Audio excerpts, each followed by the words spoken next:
New tonight, it's been part of Chandler history for 60 years now. A Korean warplane is now on the move tonight. Elliot Polikoff is live in Chandler with why the city decided to change locations. Elliot.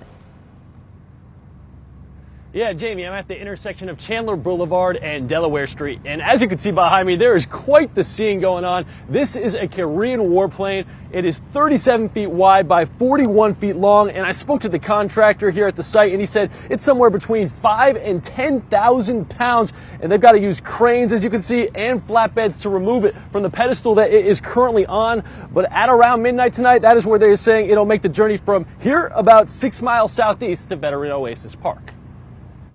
How often do you get to see a fighter jet on the flatbed truck moving through the streets of Chandler, Arizona? Not very often, since this decommissioned F-86D Sabredog Korean warplane has been at this spot since 1985, when it moved from its original location at Dr. A.J. Chandler Park. It was first put here in downtown Chandler to commemorate the relationship between the city of Chandler and nearby Williams Air Force Base.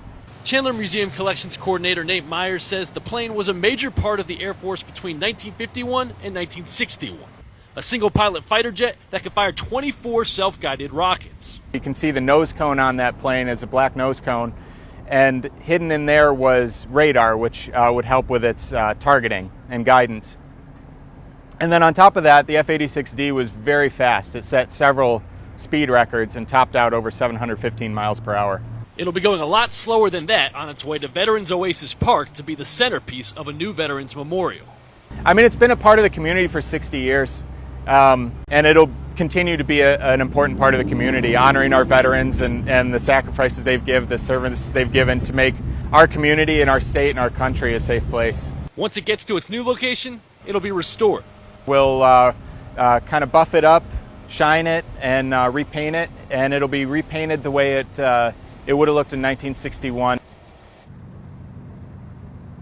The plane will officially be unveiled at Veterans Oasis Park on Veterans Day, which is November 11th. And again, as we mentioned, it's supposed to leave here around midnight tonight and get to Veterans Oasis Park at around 3 p.m. But it's kind of hard to pinpoint specific times when you're transporting several thousand pounds of a Korean warplane, Jamie.